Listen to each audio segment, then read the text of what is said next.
Hello বন্ধুরা, আসসালামু আলাইকুম। আশা করছি আপনারা অনেক বেশি ভালো আছেন। আজকে আপনাদের সাথে শেয়ার করছি গরুর গোশত আলু দিয়ে ভুনা রেসিপি। দেখতে থাকুন। এই জন্য আমি নিয়ে নিয়েছি 300 থেকে 400 গ্রামের মতো গরুর মাংস। পিস পিস করে কেটে নিয়েছি। মাংসটা আপনি ম্যারিনেট করার জন্য 1 টেবিল চামচ মরিচের গুঁড়া, 1 টেবিল চামচ হলুদের গুঁড়া, 1 টেবিল চামচ ধনিয়ার গুঁড়া এবং স্বাদ মতো লবণ দিয়ে এবং পরিমাণ মতো সরিষার তেল দিয়ে ভালো করে হাত দিয়ে নেড়ে চেড়ে আমি ম্যারিনেট করে নিব। এজন্য আমি মাংসগুলো হাত দিয়ে ভালো করে মেখে নিচ্ছি, যেন প্রত্যেকটা মাংসের মধ্যে মশলাগুলো পৌঁছে যায়। এজন্য ভালো করে আমি নেড়ে চেড়ে মেখে নিচ্ছি। মাখানো হয়ে গেছে। এখন আমি 10 থেকে 15 মিনিটের জন্য ম্যারিনেট করে রেখে দিব ঢাকনা দিয়ে। দেখতে পাচ্ছেন বন্ধুরা, মাংসটা কত সুন্দর ম্যারিনেট হয়ে গেছে।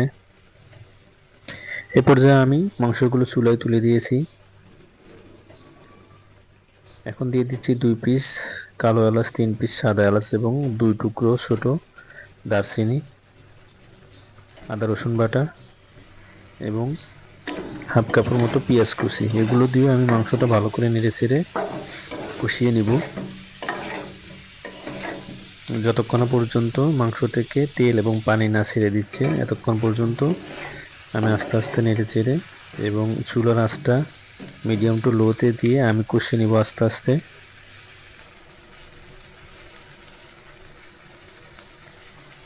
এ পর্যায়ে দিয়ে দিচ্ছি আমি ছোট 3টা তেজপাতা, দিয়ে দিচ্ছি 1 টেবিল চামচ গরম মশলার গুঁড়া। এগুলো দিয়ে আমি আর একটু নেড়ে ছেড়ে ভালো করে মাংসটা কষিয়ে নিব। বন্ধুরা দেখতেই পাচ্ছেন আস্তে আস্তে মাংস থেকে তেলগুলো ছেড়ে দিচ্ছে।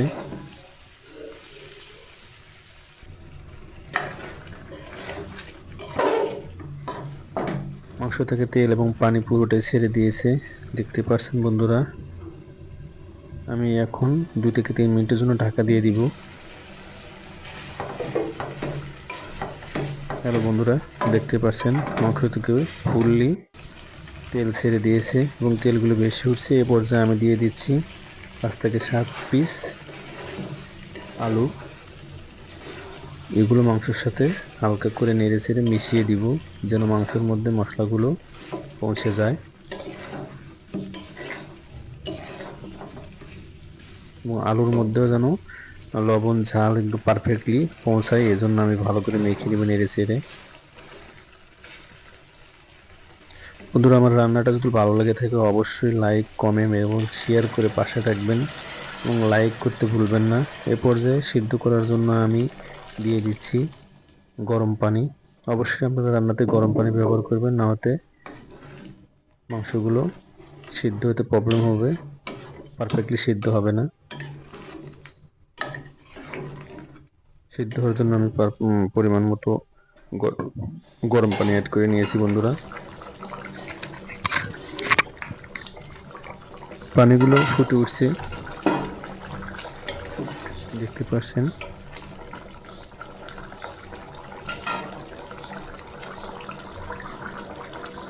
এ পর্যায়ে আমি 15 থেকে 20 মিনিটের জন্য আমি ঢেকে দিচ্ছি মাংসটা পারফেক্টলি সিদ্ধ হওয়ার জন্য। 15 থেকে 20 মিনিট পরে দেখেন বন্ধুরা, ঝোলটা অনেকাংশে কমে আসছে, মাংসটাও সিদ্ধ হয়ে আসছে। যেহেতু গোশত থেকে বোঝা যাচ্ছিল যে একটু বয়স্ক গরু হতে পারে, এই জন্য সিদ্ধ হতে একটু বেশি সময় লাগছে।